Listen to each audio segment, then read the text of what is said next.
Muy buenas tardes a todos y bienvenidos a nuestra cita de los jueves con los webinars eólicos. El encuentro de hoy lleva por título Mapa de pérdidas, ¿dónde está el norte? Y nos acompañan para contárnoslo Santi Parés y José Vidal de la empresa UL. Buenas tardes, Santi. Buenas tardes, José. Moderará este webinar Tomás Romagosa, director técnico de la Asociación Empresarial Eólica. Antes de dejaros con ellos, os recuerdo que todos los asistentes participáis con vuestros micrófonos apagados, pero que podéis ir formulando las preguntas que consideréis a los ponentes por escrito en el apartado de preguntas de la aplicación. Además, mañana a primera hora, todos los asistentes recibiréis un correo electrónico con la presentación de hoy y el enlace a la grabación de este webinar. Sin más, doy la palabra ya a mi compañero Tomás y comenzamos. Adelante, Tomás, todo tuyo. Gracias, Sheila. Hola, buenas tardes. Bienvenidos al webinar de esta tarde. Hoy tenemos como ponentes a Santiago Parés, director de Desarrollo de Negocio para Iberia y Oriente Medio de UL. Buenas tardes, Santiago. Buenas tardes, Tomás. Buenas tardes, gracias. Y tenemos también a José Vidal, director técnico de Renovables de UL. Buenas tardes, José. Buenas tardes, Tomás. Bienvenidos a los dos y bienvenidos a todos los asistentes. El tema de hoy es de gran interés para los promotores de parques eólicos en cuanto a cómo cuantificar la producción de energía en un emplazamiento que es fundamental en las fases de diseño de los parques eólicos para una correcta estimación de los ingresos que el parque eólico va a recibir luego durante su vida útil. Y esto es clave para, pues, antes de tomar la decisión de inversión. También en el escenario actual de antigüedad de los parques eólicos, donde los promotores tienen que tomar decisiones sobre cómo operar después de esta vida útil, si adoptar estrategias de extensión de vida o estrategias de repotenciación, pues también es un tema muy importante en este contexto. Y bueno, aunque la eólica es un sector bastante maduro y ya venimos con una larga trayectoria y una evolución tecnológica importante, esta estimación o esta cuantificación de la producción, pues en las fases de diseño, en los estudios preconstructivos, pues sigue sin ser una ciencia exacta. Los parques eólicos pueden verse afectados durante su operación por diferentes tipos de pérdidas, pérdidas de disponibilidad y esto pues no siempre es fácil de identificar con precisión a priori, ¿no? En estas etapas previas de diseño. Además, estas exigencias de contar con estimaciones más precisas y más fiables pues son cada vez más elevadas.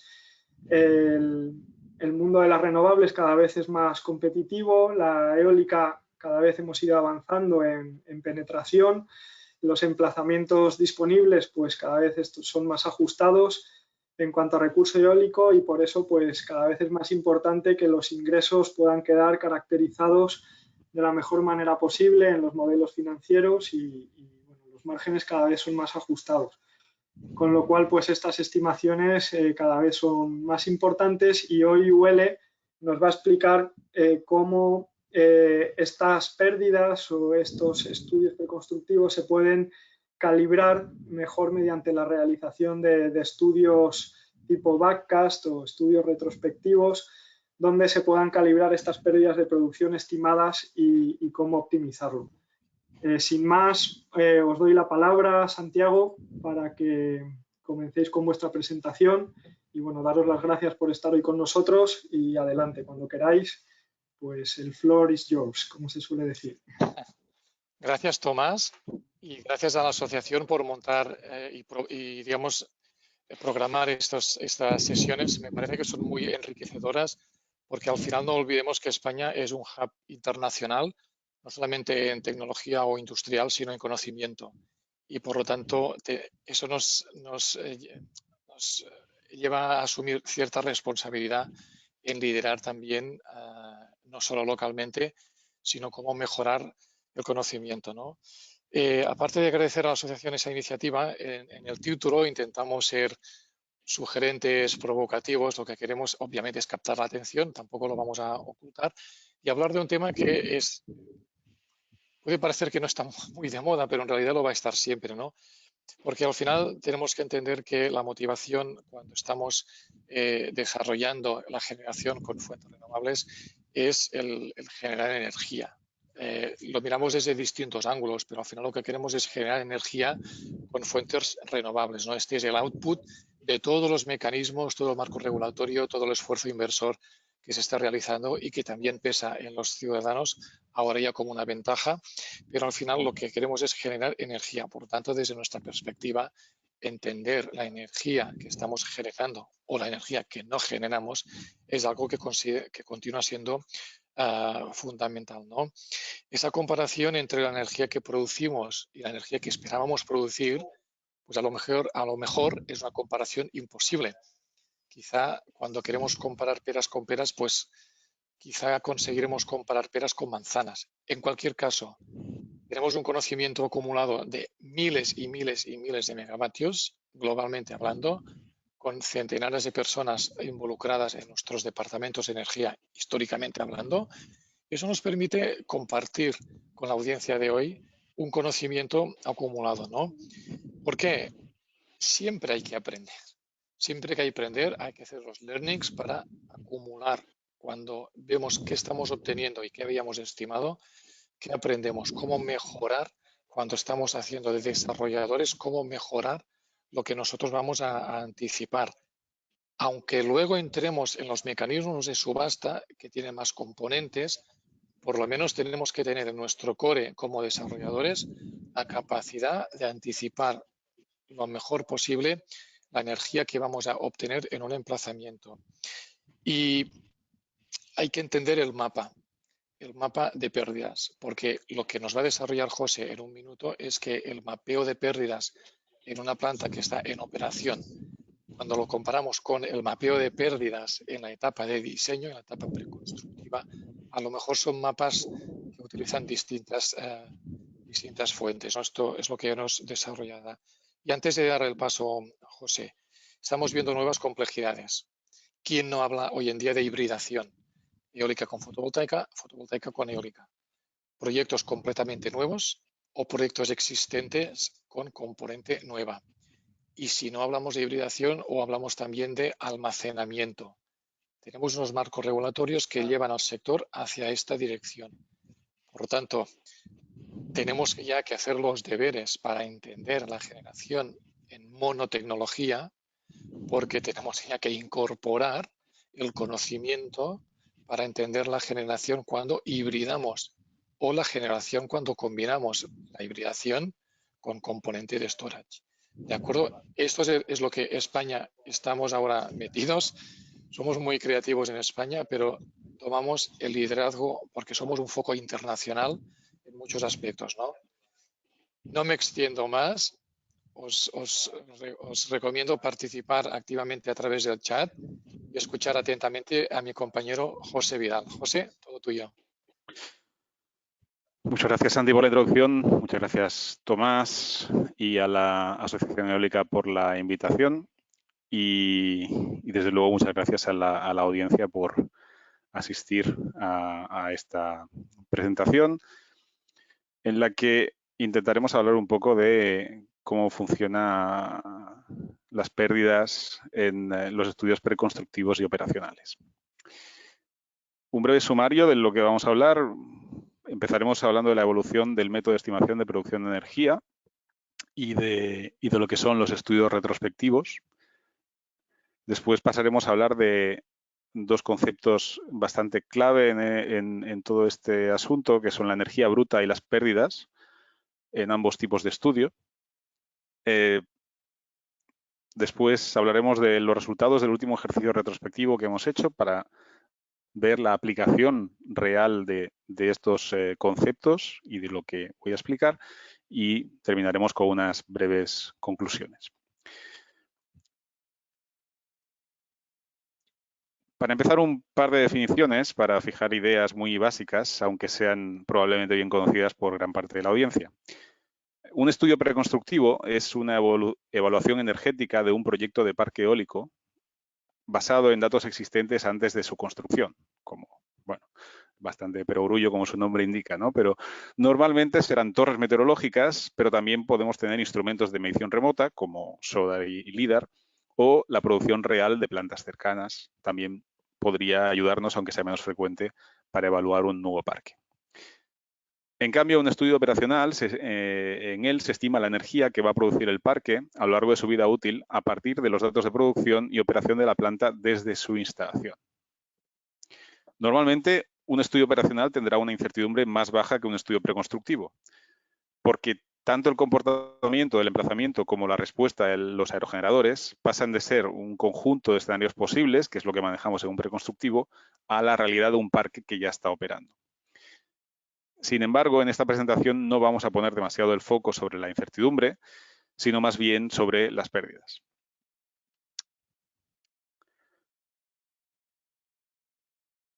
UL, o más concretamente las empresas adquiridas por UL, que conforman su división de renovables, llevamos más de 30 años en el negocio de consultoría de recurso eólico. Y echando un ojo a la evolución del método utilizado en estudios preconstructivos en los últimos 20 años, se puede observar cómo se han ido incorporando mejoras tanto en eficiencia como en precisión de nuestras estimaciones. Y esto es seguramente similar, no es nada nuevo, a grandes rasgos a lo que ha pasado con nuestros competidores, ¿no? Afortunadamente, casi todos hemos ido aprendiendo y mejorando a lo largo de los años.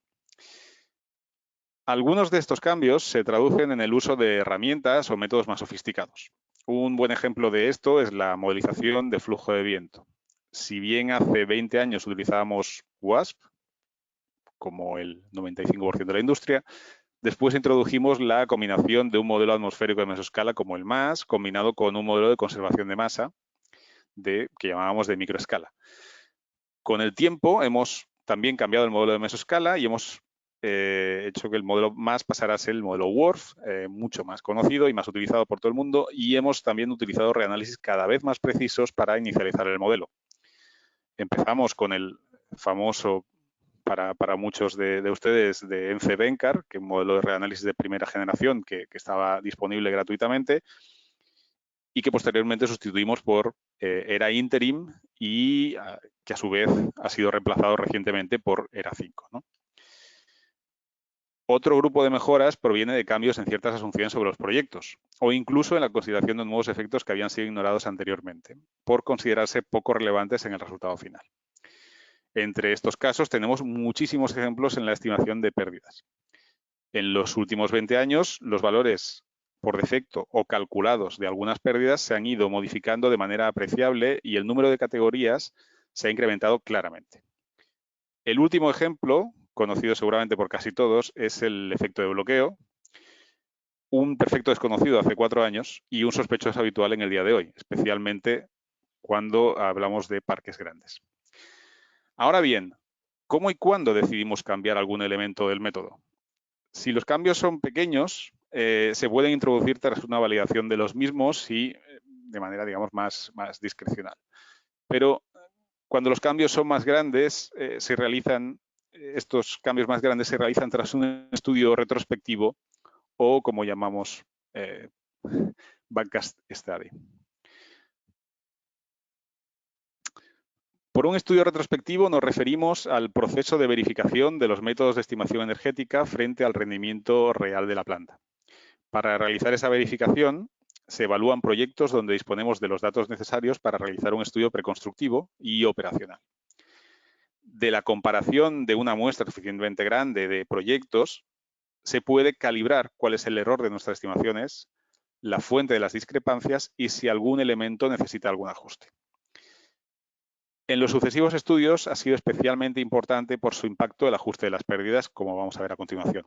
Tanto aquellas que requieren de un cálculo, en cuyo caso se ha modificado el algoritmo correspondiente que teníamos para estimar la pérdida, o bien como aquellas otras pérdidas en las que se utiliza un valor por defecto, que debe concordar con lo que la estadística de los proyectos que utilizamos en el estudio retrospectivo nos dice. Por tanto, uno de los objetivos de los estudios retrospectivos es justamente calibrar las pérdidas e incertidumbres. En esta transparencia podemos ver la evolución de los estudios retrospectivos que hemos hecho a lo largo de los últimos años. Para evaluar la precisión de las estimaciones de la forma más simple posible, es conveniente definir un parámetro único que nos permita hacer esa evaluación, ¿no? Y en nuestro caso llamaremos el cociente de producción o production ratio, que se define como el cociente entre la energía estimada en el estudio operacional y la del preconstructivo. como es un cociente entre el operacional y el constructivo, el preconstructivo, los valores inferiores al 100% indicarán que la planta está produciendo por debajo de lo esperado, mientras que si los valores son superiores, querrá decir que el rendimiento de la planta es inferior. En la tabla se muestran los valores de PR, del Production Ratio, obtenidos en el estudio. No se muestra cuáles serían los valores esperados tras realizar las correcciones en el método. O sea, esto es el resultado puramente del estudio y no de su corrección. Si nos fijamos en el primer estudio retrospectivo, el del 2008, este nos permitió corregir la gran diferencia que existía en ese momento entre los estudios preconstructivos y operacionales, con una subestimación brutal que además afectaba más o menos por igual a todos los consultores de primera línea. Este hecho, el que fuera grande y el que afectara a prácticamente todos los consultores, hizo saltar todas las alarmas entre la comunidad financiera que demandaba una actuación urgente. O sea, los consultores de alguna manera teníamos que responder a ese desastre de resultados que se estaba observando. Fruto de ese análisis se detectaron varios elementos que necesitaban corregirse, pero el más inmediato y desde luego el de mayor impacto fueron las pérdidas. La principal causa de la sobreestimación de la producción esperada, vemos que el ratio es inferior al 100%, por tanto es sobreestimación, era una subestimación de las pérdidas a varios niveles. Sin embargo, las correcciones tras este primer estudio tampoco llevaban a una eliminación total del sesgo, puesto que el cambio era en aquel momento muy importante, o sea, teníamos que aumentar un 10% el PR para llegar a tener una muestra no sesgada, y entonces se hizo de alguna manera como en dos etapas. Se corrigió lo más gordo en el año 2008 y la corrección prácticamente completa se consiguió en el segundo estudio en el 2012, que necesitó también una corrección muy importante porque aún estábamos en el 96,4. Y fue necesario hacer esa corrección porque, como digo, probablemente la corrección total había quedado a medio camino en el primer estudio. Es aquí donde se introdujeron, entre otras, la polémica pérdida de ajuste de curva de potencia, que reflejaba el hecho de que los aerogeneradores, en término medio, entregaban menos energía que la prometida en su curva de potencia calculada, según mediciones independientes, siendo la norma IEC. Y eso obviamente afectaba al rendimiento de los parques y a la estimación de producción que realizábamos. El último estudio, el de 2017, tiene una muestra bastante más grande y por primera vez incluye parques fuera de los Estados Unidos. Y en este caso la calibración de pérdidas fue mucho más moderada. Ahí teníamos un PR de 98,6%. La gran novedad de ese estudio fue básicamente la introducción de la pérdida por bloqueo al margen de modificaciones en algunos conceptos y en algunas otras pérdidas. Pero como novedad, desde luego, era la pérdida por bloqueo. Este último estudio retrospectivo condujo al vigente método que estamos utilizando desde el año 2018.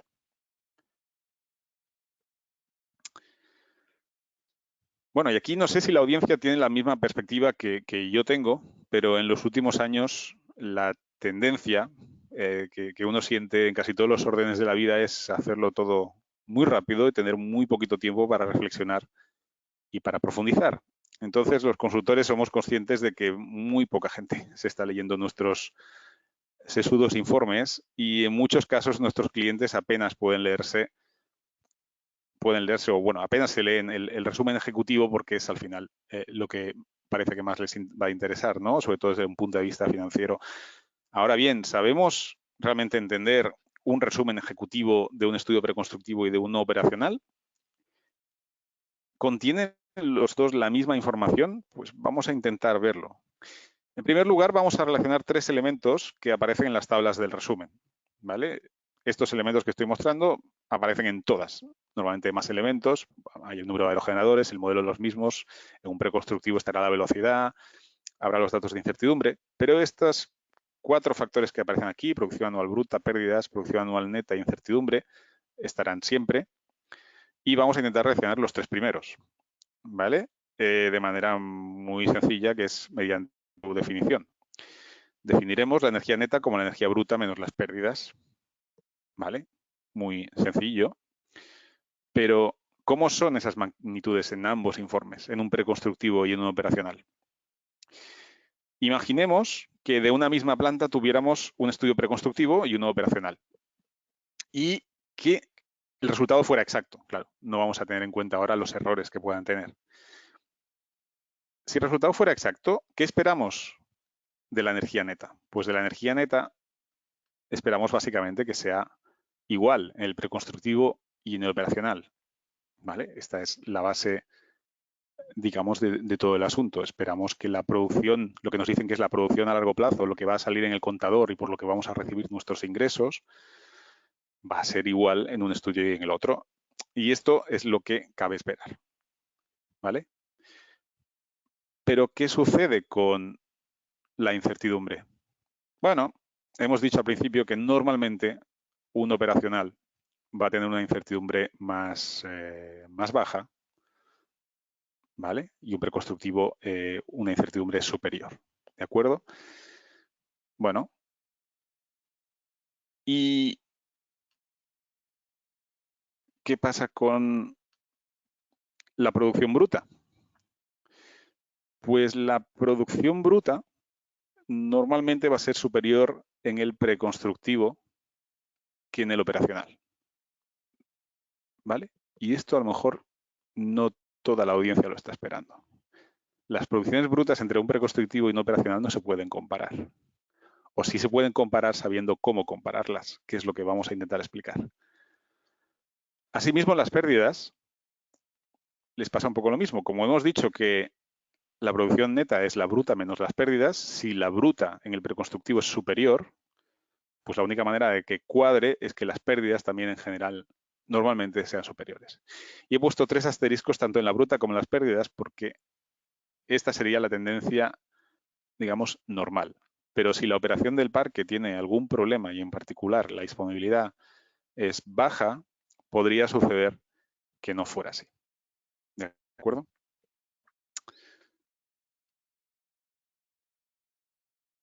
Para explicar por qué esto sucede, vamos a hablar de las etapas de un estudio preconstructivo. ¿Vale? ¿Por qué la energía bruta no es igual? Bueno, en un estudio preconstructivo, las fases que seguimos es partir de como he dicho, normalmente una campaña de medición, aunque hay otras opciones, ¿no? Pero normalmente será una campaña de medición que tras un cierto tiempo haremos una evaluación de los datos, haremos una correlación a largo plazo, porque no en el periodo que hemos medido muy limitado tenemos que saber si ha sido muy ventoso, poco ventoso o normal y tenemos que hacer esa corrección. Después necesitaremos hacer una movilización de flujo de viento porque normalmente vamos a tener menos mediciones que aerogeneradores y desde luego no van a estar en el mismo sitio, con lo cual la movilización nos permite realmente definir el campo de vientos a partir de las pocas mediciones que tengamos. Y finalmente, a partir del campo de vientos, el diseño del parque y los datos de los aerogeneradores, en particular su curva de potencia, vamos a poder calcular la energía. Y esta energía es la energía bruta. Y después aplicaríamos las pérdidas para obtener la energía neta en el P50. Detrás de esto vendría el cálculo de incertidumbres. La cuestión es que en este proceso pasamos de viento a energía a través de un proceso muy ideal, en el que generamos una serie sintética de largo plazo, hacemos un ajuste de la modelización que tengamos y al final tenemos una producción energética en base a la curva teórica que nos ofrece el fabricante y la aplicación de pérdidas es completamente al final. ¿De acuerdo? Esto, por tanto, tiene un valor de energía bruta X. ¿Qué pasa cuando comparamos con un estudio operacional? Pues que en un estudio operacional partimos de la producción real medida en los aerogeneradores y en el contador. ¿Vale? Partimos el punto de partida es completamente diferente. Tenemos energía, mientras que en el otro caso teníamos viento. A partir de estos datos podemos estimar directa o indirectamente el valor de algunas pérdidas. Pero hay pérdidas que no las podemos estimar. Necesitaríamos, para tal fin, conocer al menos la velocidad de viento incidente en cada aerogenerador. ¿Vale? Por este motivo, en la mayoría de los casos, su extracción es tremendamente complicada. Y en particular, estaríamos hablando de las estelas o de las pérdidas por el desempeño de la máquina, cualquier digamos, desvío respecto a la producción teórica que pueda tener la máquina. ¿De acuerdo? Eso está encapsulado en los datos. Eso está encapsulado en los datos de producción y es tremendamente complicado de extraer. De tal manera que la energía bruta en un estudio operacional considera únicamente aquellas pérdidas que pueden ser evaluadas. Y estas que están encapsuladas quedan dentro y de la producción, pero fuera de la energía, de la consideración de energía bruta. El desconocimiento del valor de algunas pérdidas no impide hacer una estimación rigurosa de la producción a largo plazo bajo unas hipótesis razonables.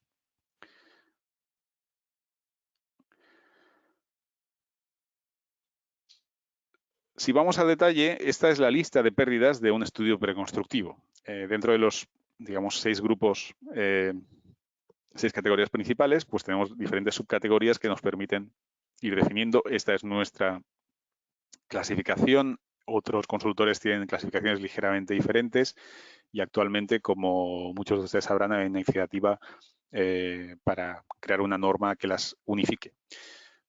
Pero bueno, en general, los consultores de cierto nivel estamos en una convergencia bastante grande en cuanto a esas categorías. Tenemos 6 categorías principales, que son los efectos de aerogeneradores sobre el flujo, que incluyen estelas y bloqueo. Esto hasta hace poco tiempo era apenas estelas, ahora es estelas y bloqueo.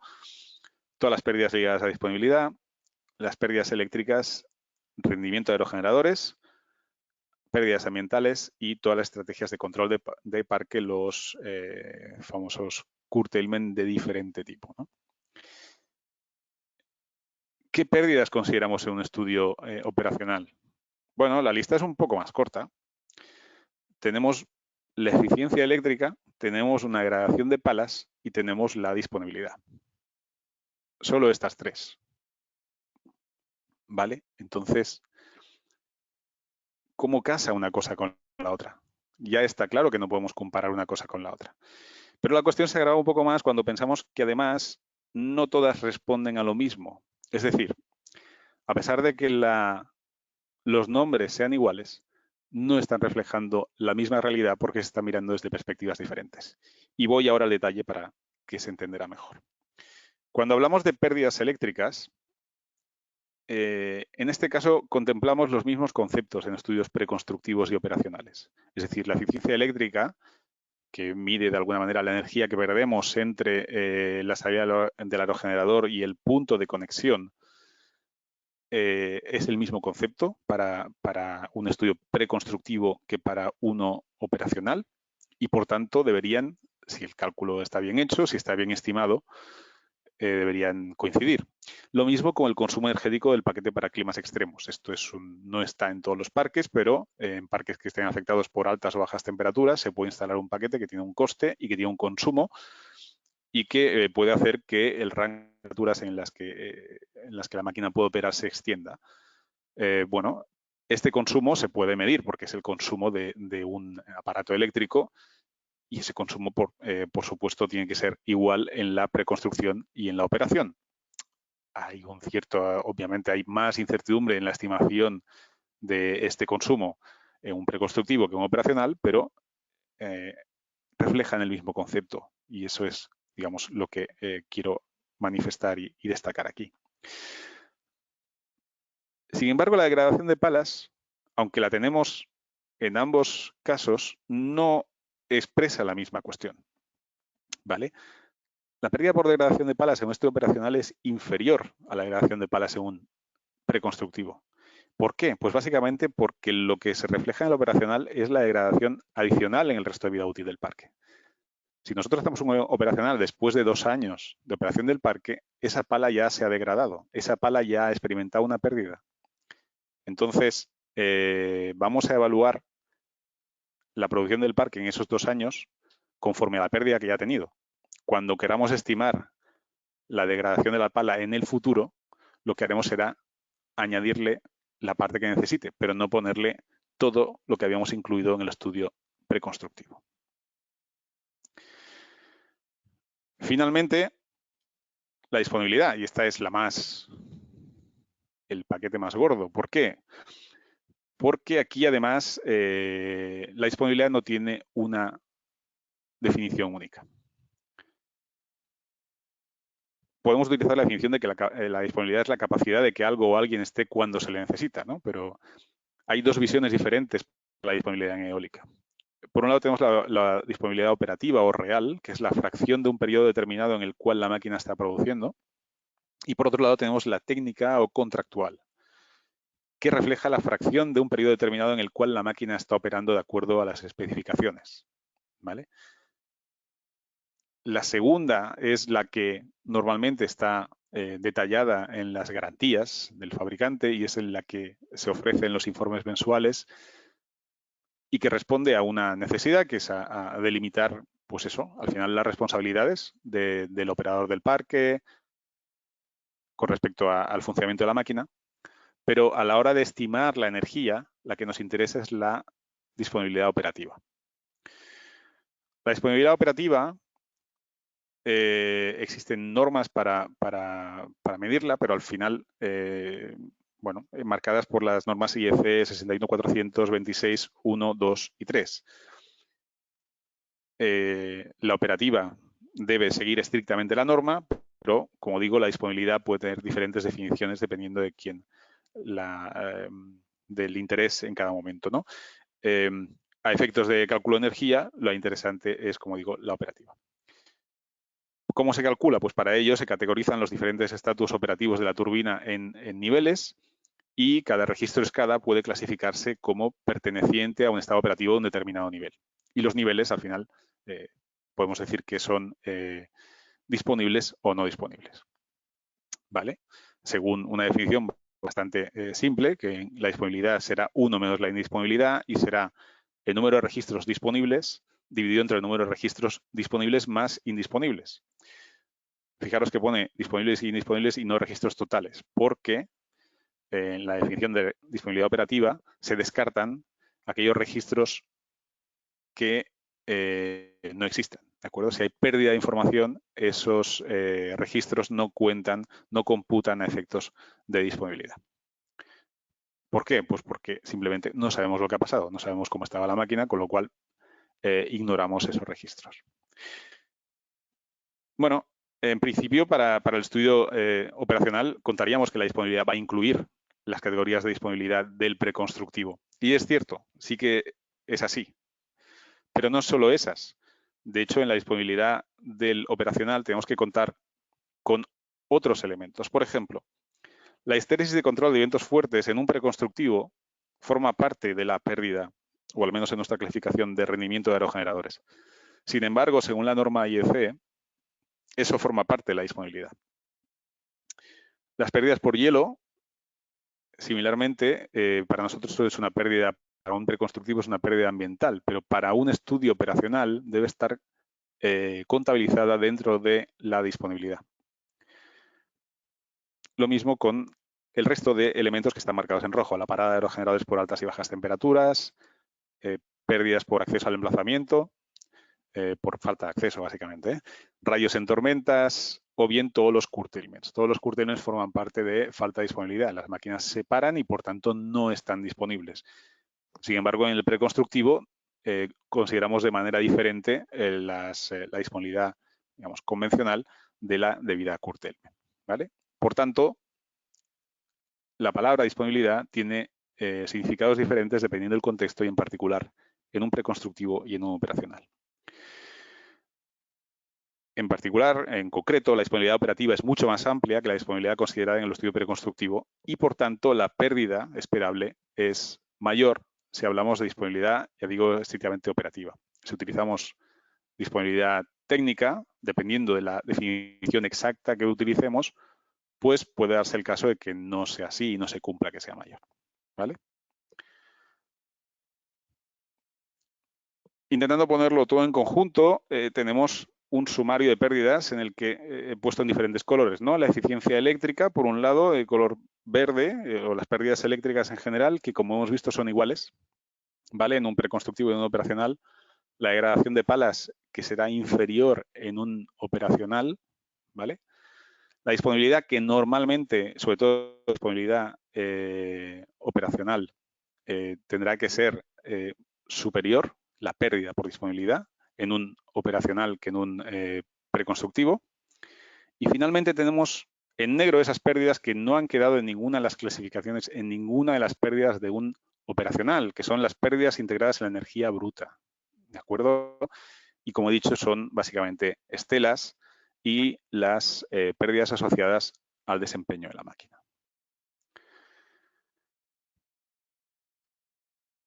Pero el título era ¿dónde está el norte? ¿No? ¿Dónde está el norte? Pues bueno, pues al final hay que, en esta maraña de conceptos y cosas hay una verdad que nosotros nos gusta seguir como referencia y que es al final cuál es la producción neta, que es la que hemos visto que es igual en los dos casos, ¿no? Y es la magnitud que sí que realmente podemos comparar. Y no, de alguna manera nos va a decir si estamos haciendo las cosas bien cuando la producción neta, el estudio preconstructivo y el operacional coincidan. Puede ser que tengamos un sesgo en los dos, o sea, no es una garantía 100%, pero es el primer paso que las dos cosas sean razonablemente coincidentes. Entonces, recientemente, en el año 2020, hicimos un ejercicio, no se puede considerar un estudio retrospectivo porque no tenía la intención de modificar el método ni las pérdidas, pero sí que hicimos un ejercicio con parques en Europa, dado que en todos los anteriores mayoritariamente teníamos proyectos en Estados Unidos, aunque en el último había ya unos cuantos proyectos de Francia. En este son solo proyectos de Europa. Bueno, todos en Europa, excepto un proyecto en Marruecos, ¿no? Tenemos 39 plantas en Francia, una en Alemania, 2 en Polonia y una en Marruecos. Tenemos una cierta variedad de meses de operación por planta, de potencia instalada en total en cada parque. Hay desde parques muy pequeños hasta parques medianos. Sí que no hay parques gigantes como pueden ser más frecuentes, por ejemplo, en Estados Unidos. Tenemos entre 3 y 29 aerogeneradores, con una potencia nominal que oscila entre 0,8 y 3,3, un promedio de 2,1, es decir, tampoco son las últimas máquinas que están en el mercado, pero esto es lógico porque necesitamos que tengan unos años de operación para hacer estos estudios. Y como vemos, hay una cierta variedad de fabricantes, ¿de acuerdo? No hay un uso único. ¿Cuáles fueron los resultados del estudio retrospectivo? Es decir, en estos parques lo que hicimos fue realmente hacer un estudio preconstructivo y otro operacional de manera independiente y poniendo todos los resultados juntos, a lo que encontramos fue a que seguían esta distribución, ¿vale? Aunque está puesto con otras siglas, es el mismo cociente de producción que veíamos antes, es decir, el operacional entre el preconstructivo. Si tenemos inferior al 100% es que hemos sido demasiado optimistas, ¿vale? Estamos sobreestimando la producción en la preconstrucción y tenemos que en el promedio tenemos un 101,3, es decir, hemos sido más bien un pelín pesimistas cuando miramos el promedio, pero sí que es verdad que la distribución estaba ligeramente sesgada hacia la derecha, como se puede ver, entonces es un indicador a veces un poco mejor la mediana, ¿de acuerdo? Más que el promedio, y en la mediana estamos en 99,7%. Estamos realmente muy, muy cerca del ideal que buscamos, que es que una previsión, una estimación y la otra sean lo más cercanas posibles. Con una desviación estándar de un 8,0%, que nos da una idea de cuál es la incertidumbre de estos proyectos y que era compatible un poco con las incertidumbres que vimos. Para acabar, unas conclusiones. Los estudios retrospectivos permiten, como hemos visto, verificar y ajustar las estimaciones de pérdidas de los estudios preconstructivos sin perjuicio de otras mejoras en el método. Aunque en algún caso tengan denominaciones coincidentes, las pérdidas pueden tener diferentes significados en ambos estudios y hay que ser cauto con ello. Hemos visto que las eléctricas son idénticas, la degradación de palas en el preconstructivo va a ser una pérdida superior al operacional. La disponibilidad, distinguiremos entre cuando es técnica, en que la relación dependerá de su definición, pero cuando es operacional hemos visto que por propia construcción la pérdida en el operacional va a ser superior a la del preconstructivo. La energía bruta, normalmente, cuando tenemos valores, digamos, razonables de pérdidas y de operación de parque, vamos a tener que la preconstructiva es superior a la operacional, pero si existen problemas en la operación y en particular si la disponibilidad la pérdida por disponibilidad es muy alta, en la realidad muy superior a lo que se esperaba en la preconstrucción y en general en las hipótesis normales de funcionamiento, puede ser que tengamos el caso inverso, ¿no? Es decir, que el operacional tenga una energía bruta superior al preconstructivo. Pero finalmente, lo importante y al final del día lo que nos interesa, la energía neta es exactamente el mismo concepto en la estimación preconstructiva y en la operacional. Y esto es lo que nos tiene que motivar y guiar en el desarrollo de métodos y en las calibraciones que vayamos haciendo. Esto es todo lo que quería explicar. Muchas gracias por su atención. Y entiendo que es tiempo para preguntas. Muy bien, muchas gracias José, Santiago, gracias a los dos. Vamos a dar paso a un turno de preguntas con los asistentes. Os animo a todos los que estéis conectados a que formuléis vuestras preguntas a través de la interfaz de GoToWebinar, a través del chat de preguntas, y yo se las iré lanzando aquí a nuestros ponentes para que las vayan contestando. Voy a empezar con una que nos hace Miguel Medina. Luego, en parte lo habéis ido explicando, pero bueno, quedan cosas que igual podéis ampliar. Nos pregunta, en los primeros análisis que hacíais en 2008 y luego el posterior, creo que era el anterior era del 2000, eran solo parques eólicos de Estados Unidos. Sí. ¿Existe alguna razón de por qué os centrasteis en ese mercado? Bueno, por facilidad. No, es un poco de historia de la compañía, ¿eh? Nosotros, la oficina de aquí es posterior es anterior al 2008, pero es posterior a la de Estados Unidos, claramente, ¿no? Entonces, bueno, simplemente allí había un equipo más grande, se trataba más proyectos y había más posibilidades de hacer estas cosas, más acceso a datos de producción, simplemente porque el volumen de proyectos que se manejaba era más grande.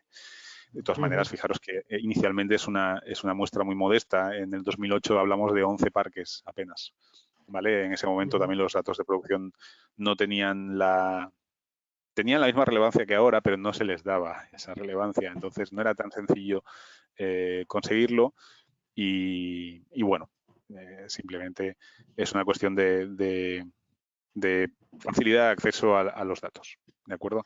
También es cierto que aquí probablemente llegó también muy rápido, pero un poco posteriormente a lo que pasó en Estados Unidos en cuanto a la necesidad de reevaluar qué era lo que estaba pasando, porque en círculos financieros se veía que no se estaban haciendo las cosas bien. Vale.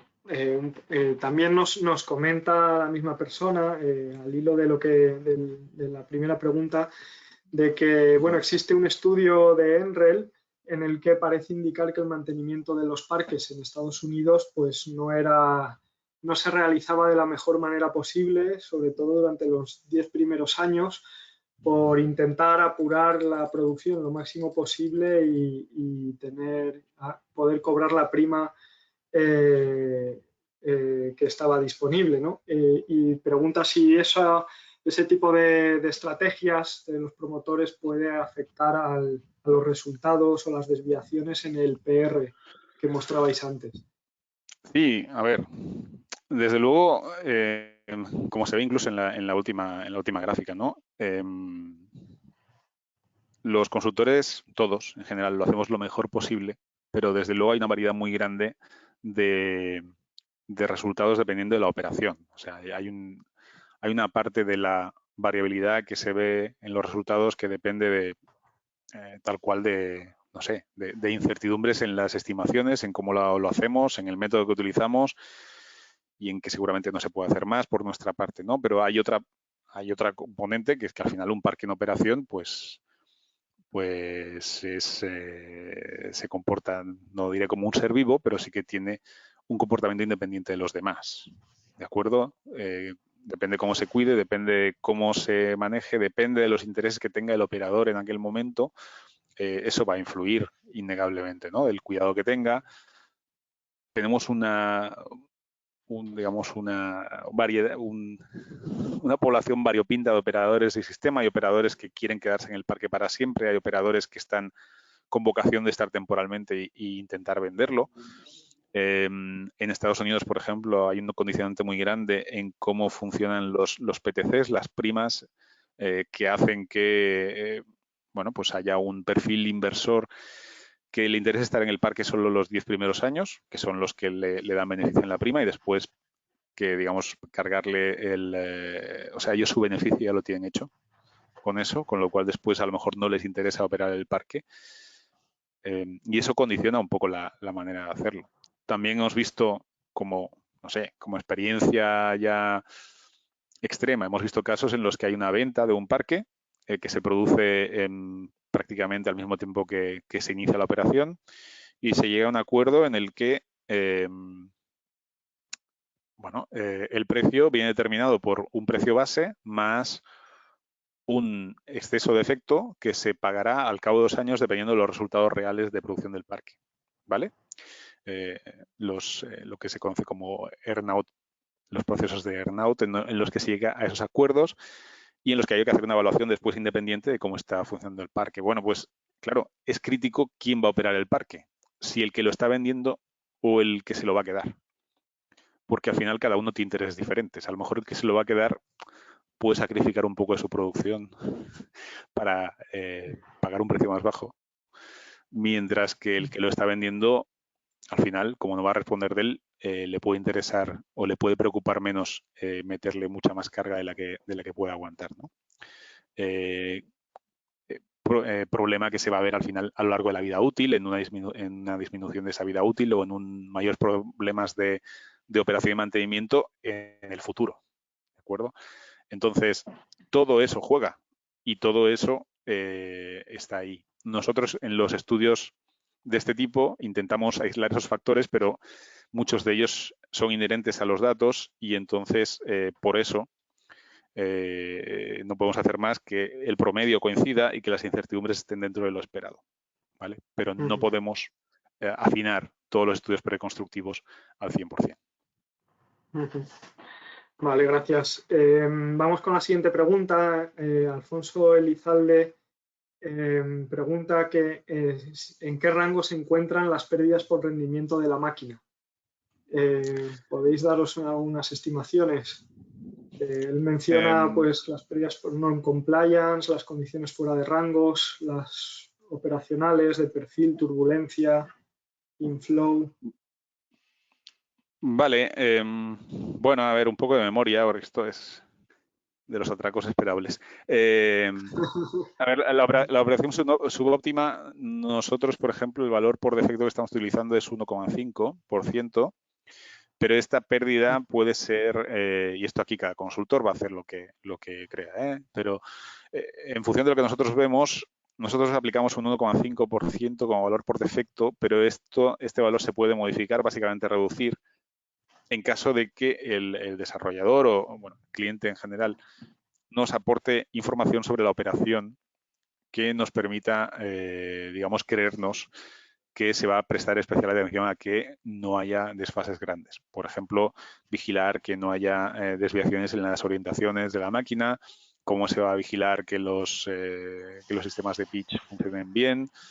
En general, cómo se va a operar el parque, qué medidas se van a tomar para especialmente que no haya problemas de operación subóptima, ¿de acuerdo?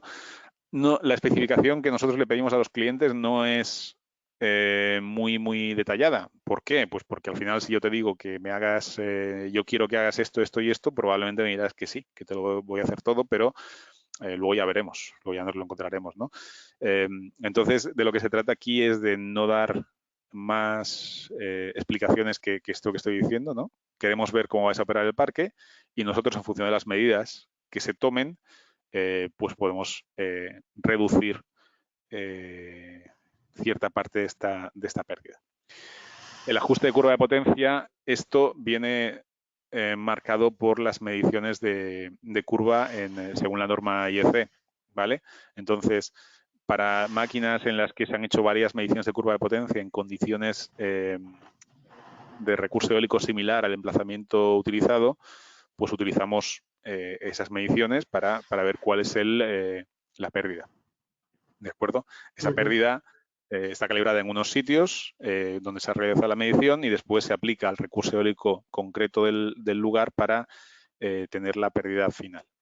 Para las máquinas en las que no hay mediciones o no hay mediciones suficientes, porque una medición única no nos sirve, en el pasado sí que aceptábamos una única medición, pero con el tiempo hemos visto que esto era un riesgo muy grande. Y lo que estamos aplicando, porque entendemos que tiene una incertidumbre inferior, es un valor promedio de todas las máquinas que no tienen, digamos, una definición propia. Ese valor actualmente es 2,1% y eso es lo que estamos aplicando como valor de pérdida por ajuste de curva de potencia en todas partes y no hay mediciones específicas. ¿De acuerdo? Finalmente, el flujo inclinado al final depende mucho del emplazamiento, pero siempre es una pérdida muy, muy, muy inferior. Vale, muy bien. Comentabas en tu presentación que se estaba mismo elaborando una norma para tratar de unificar las categorías de pérdidas. Nos preguntan si actualmente existe algún estándar o alguna normativa que defina o clasifique estas pérdidas en lo que es la parte del balance of plant del parque, en el BOP, en la subestación, en el sistema colector. Si estas pérdidas están definidas en algún tipo de normativa. A ver, definida, para aclarar, el intento de estandarización no es de los valores de las pérdidas, es de su clasificación. Es decir, su clasificación. De que cuando veamos todos un informe, sea del consultor que sea, pues digamos que sea bastante inmediato identificar las categorías de pérdidas, ¿no? Porque actualmente... pues, no tanto de los valores, sino de cómo se deben medir o cómo se deben cuantificar. Correcto. Entonces dentro del estándar, pues una vez están definidas las categorías lo que son, sí que queda claro cuáles son pertenecen al BOP. Por ejemplo, en nuestro caso, tal como están estructuradas ahora, lo que tenemos ahora se parece mucho al borrador del estándar. Hay alguna que tendríamos que mover de sitio, pero ya está. O sea, digamos que estamos considerando todo, pero alguna categoría debería moverse. Pero tenemos, bueno, la disponibilidad de, más que la red eléctrica, la de subestación es una pérdida típica de BOP. La reconexión de parque después de cortes de red también depende del BOP, ¿de acuerdo? Y esas son esencialmente las más... Bueno, y la parte de eficiencia eléctrica si consideramos el sistema hasta el punto de conexión. Vale, perfecto. Por curiosidad, ¿esto está dentro de las normas IEC de 61.400? La que comentabas que se estaba elaborando. Sí, para los números son muy malos. Bueno, no lo sé, pero lo podemos confirmar. Vale, estupendo. Podemos, nos preguntan... Si os parece, podemos incluirlo en la versión final de miro cuál es la norma y la incluyo aquí en la presentación y así cuando la gente la reciba la puede ver. Vale, estupendo. Nos preguntan también, a la hora de realizar estos estudios con mayor precisión, si se están utilizando algún tipo de tecnologías tipo Machine Learning, este tipo de soluciones que ahora mismo a nivel estadístico pues aportan más capacidades, ¿no?, de análisis de datos. A ver, no sé si por el momento comentar algo sobre eso. Sí. A ver, por el momento nosotros estos estudios, bueno, como veis no son tan frecuentes, hasta ahora no lo han sido, vaya, por lo menos, ¿vale? También la manera de trabajar, pues, bueno, ha sido la que ha sido, con lo cual no da para hacer las cosas de esa manera. O sea, para conseguir aplicar inteligencia artificial en general a los estudios tenemos que hacer algunas transformaciones internas en cómo guardamos los datos y cómo los tenemos para optimizar eso. Eso digamos que está dentro de la estrategia de digitalización de la empresa, pero no os puedo decir que sea una realidad ahora mismo. ¿vale? O no lo es de manera inmediata. Lo que sí que se está utilizando de manera mucho más extensiva es en el análisis de plantas en operación, ¿vale? En el momento en el que la planta está en una plataforma y nosotros tenemos una plataforma de estudio de esas de parques en operación en que permite monitorizar si la planta está funcionando como se espera o no, si está desviada. Claro, eso sí que requiere, y si queremos hacer una extracción de esas pérdidas que, como digo, son complicadas, ¿no? O sea, ver cuánto hay de cómo están las estelas o cómo está el performance de la máquina, que no es tan inmediato. Al final, la manera de hacerlo eso es, bueno, lo bueno que tienen los datos de producción es que son masivos y se pueden, entonces, combinándolos entre ellos, se puede sacar mucha información. Lo que pasa es que es muy costoso, pero con las técnicas de inteligencia artificial sí que eso desde luego se está explorando y está comenzando a dar resultados a nosotros y a otros consultores que sabemos que están trabajando sobre ello, ¿no? En realmente mejorar sobre todo para el tiempo real en el que un analista no da abasto, cómo está funcionando el parque, dónde hay que actuar, qué pérdidas están yendo de madre, componentes tienen riesgo de estropearse, todo ese tipo de cosas sí que se está aplicando mucho la inteligencia artificial. Vale, gracias. Pregunta rápida. Habéis hecho, mostrabais en la presentación 3 estudios retrospectivos, ¿no? El primero año 2000, luego 2008 y luego 2017, si no me equivoco. ¿Tenéis previsto, aparte de este estudio de actualización que habéis comentado también, que se ha hecho recientemente, ¿tenéis pensado realizar alguno que abarque también parques españoles, por ejemplo? Correcto, nos toca hacer uno, es decir, nos inquieta menos que en otras ocasiones, en ocasiones anteriores, porque las diferencias ya vemos que ya son mucho más pequeñas, entran dentro de la propia incertidumbre de los estudios, ¿no? Entonces no nos surge tanto, pero es importante que lo hagamos de manera continuada. Con lo cual, no sé si será este año o será el próximo, pero tenemos que hacer cuando menos una revisión que a lo mejor no lleva a unos cambios, seguro que no llevará a unos cambios tan dramáticos como los primeros, pero sí que es conveniente tenerlo actualizado y también empezar a ver un poco más eso, ¿no? Si podemos sacar alguna conclusión teniendo más datos de si los comportamientos en Estados Unidos, en Europa, en España, en Latinoamérica, ¿no? Que trabajamos mucho y mucha de la audiencia que nos está oyendo ahora mismo seguramente tiene proyectos allí o tiene intereses allí, ¿no? Ver si realmente hay una diferencia en esa operación. Actualmente, hasta ahora, las muestras han sido tan pequeñas que no nos ha permitido dirimir si eso es real o digamos que el ruido es más grande que la señal. Sí, con un número suficiente de proyectos podíamos conseguirlo. Entonces, bueno, depende un poco de cómo se acabe de diseñar la estrategia de la compañía para este año o el siguiente.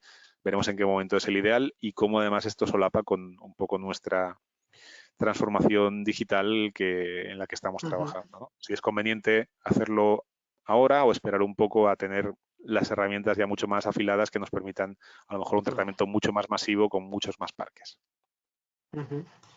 Vale, tenemos todavía algunas preguntas. Por no dejarlas colgando, vamos a intentar dar respuesta, pero os agradecería brevedad para intentar cubrir lo máximo posible. Nos preguntan, Mario Benson en este caso, a la hora de las comparativas entre la estimación de los estudios preconstructivos y de los operacionales, si incluís las desviaciones debidas al error de modelización debida al recurso o si solo se incluyen las pérdidas. No sé si queda clara la pregunta. A ver, las desviaciones en la modelización de flujo, que desde luego existen, se contabilizan en las incertidumbres. ¿De acuerdo? Es decir, nosotros para cada estudio que hacemos, en función de los errores que vemos con las torres de medición que nos permiten calibrarlo y bueno, y también con algoritmos que hemos desarrollado internamente y el conocimiento que tenemos de nuestro modelo, nosotros asignamos una incertidumbre de manera bastante objetiva, el 99% objetiva, y hay posibilidad de modificar alguna cosa manualmente cuando digamos que el modelo de incertidumbre no cuadra, pero ya como digo, en la inmensa mayoría de los proyectos es muy objetivo. Le asignamos una incertidumbre al modelo flujo de viento que depende al final de la complejidad del terreno. La complejidad entendida no solo como el propio terreno, sino como el diseño del parque en ese terreno. ¿De acuerdo? Y aquí tenemos publicaciones que explican exactamente cuál es el concepto. La idea es que, en pocas palabras, es que la incertidumbre es mayor cuanto más diferente es nuestro punto de medición y el punto donde están los aerogeneradores, ¿vale? Aunque sea un terreno muy complejo, si los dos puntos, el aerogenerador y la torre de medida, están viendo el mismo recurso eólico, entonces la incertidumbre es baja. Si lo que están viendo son recursos diferentes, ¿vale? Porque hay un cambio fuerte o de velocidad o de dirección, ¿vale? Eso hace que la incertidumbre aumente, porque básicamente el modelo tiene más dificultades en dar con precisión cuál es ese cambio. Entonces, eso está desarrollado en un estudio que está publicado, bueno, no en una revista científica, pero sí en un white paper que se puede compartir con todo el mundo, que está en nuestra página web y que ahí se explica cómo está calculada esa incertidumbre. Y de hecho esa incertidumbre está en la herramienta que utilizamos para el cálculo de energético, que es OpenWind, que es una herramienta además que nosotros vendemos, comercializamos y que por tanto está al alcance de cualquiera que la pague. Vale, gracias, José. Otra pregunta es sobre los estudios operacionales. Nos preguntan que cuál es la media, bueno, los resultados obviamente dependen del número de años que se consideren, y nos preguntan por cuál es la media de años operativos que utilizáis para este estudio y cuáles son el mínimo de años de datos históricos que deberían recomendable, ¿no? Para que la precisión de los estudios sea la máxima posible. Vale. Para que sea la máxima, la vida útil del parque. Bueno. Pero entonces tiene muy poca gracia, entiendo. Muy poca gracia. El mínimo que nosotros, tanto para un preconstructivo como para un operacional, que siempre recomendamos son 12 meses, ¿de acuerdo? ¿Por qué? Pues porque al final la influencia estacional puede ser importante dependiendo del emplazamiento, entonces es bastante crucial tener este mínimo de 12 meses. En una planta en operación, además, hay un condicionante más, que es que el primer año nosotros en el preconstructivo, por ejemplo, asignamos una falta de disponibilidad adicional por el hecho de que el parque se tiene que de alguna manera ajustar, ¿no? Y puede tener más problemas, entonces sí que es verdad que el primer año puede ser un poco más raro hasta que las cosas se asientan y el equipo de operación tiene las cosas bien controladas, ¿no? No es necesario que sea todo el año, ¿vale? Pueden ser 3 meses, pero sí que ese primer año vamos a ver normalmente una producción inferior, a no ser que sea un equipo muy experimentado o que sea una ampliación de un parque ya existente, ¿vale? Entonces, en ese caso ya tiene menos influencia. Por eso nosotros recomendamos que, bueno, mínimo 12, recomendable a partir de 24 para que veamos una cierta estabilidad, y después cuanto más mejor, pero cuanto más, obviamente, menos gracia tiene hacer el estudio, ¿eh? Así que... Pero bueno, sí que es verdad que también depende un poco de la variabilidad del viento en el emplazamiento. Si la variabilidad no es muy grande y no hay cosas raras en la operación, con un periodo de 24 meses puede ser más que suficiente, pero si es en un sitio en el que puede haber cambios muy grandes afectados por oscilaciones climáticas, tipo El Niño o lo que sea, entonces ahí hay mucha más incertidumbre y cuanto más largo sea el periodo, pues mejor. Un poco siguiendo la misma filosofía que un estudio preconstructivo con las mediciones de torres. Vale, hay un tema que nos preguntan también, y yo lo tenía aquí anotado porque ahora mismo pues en España también empieza a ser bastante relevante. En los estudios preconstructivos, ¿cómo evaluáis o cómo se cuantifican los posibles curtailments, ¿no? Las restricciones que pueda aplicar el operador del sistema a la operación? porque eso depende de muchos factores y a lo largo de la vida útil del parque puede aumentar ostensiblemente por aumento de nuevos parques, ¿no? La capacidad de las redes no suele aumentar al mismo ritmo que la penetración de renovables. Al final, los curtailments, no solo los del operador de sistema, dependemos totalmente de la información que nos proporcione el desarrollador, el cliente, ¿vale? Nosotros no podemos, digamos, inventarnos cosas. Si hay restricciones por ruido, es su responsabilidad saberlo y diseñar un parque. Nosotros lo podemos ayudar, ¿vale? O sea, así que, por ejemplo, en Francia es bastante típico, entonces el equipo sobre todo los que trabajan en Francia, el equipo que tenemos en Francia, pues ya, digamos, lo tiene muy por la mano y ya puede recomendar porque ya conoce el terreno. En otros emplazamientos, si sabemos que hay problemas, podemos orientar, pero al final nosotros no vamos a inventarnos las cosas, necesitamos tener esa información de base, ¿no? Podemos llegar a calcular, por ejemplo, los ajustes por direcciones. Eso sí que podemos, si el cliente nos lo pide, aunque recomendamos que sea el fabricante el que los proporcione. Podemos los curtailments por ejemplo, por avifauna o por lo que sea, ahí nos tienen que pasar, digamos, los datos de horas, velocidades, máquinas afectadas y así. Los del sistema es prácticamente imposible, porque es que ahí ni el propio desarrollador sabe lo que va a pasar normalmente. Es muy extraño que alguien sepa a lo largo de la operación del parque cuándo le van a cortar y por qué, ¿no? Entonces, bueno, por lo menos en mi experiencia, yo no he visto ningún desarrollador que en un preconstructivo haya venido, o sea, antes realmente de construir el parque, nos venga con esa información. Sí que puede pasar que una vez construido quiera que repitamos el estudio que hicimos en su momento añadiendo esta parte porque ahora ya sí la sabe, ¿no? Eso es más posible, pero en fase de desarrollo es muy, muy difícil saber cuándo eso va a pasar. Muy bien, pues bueno, nos hemos pasado un poco de la hora.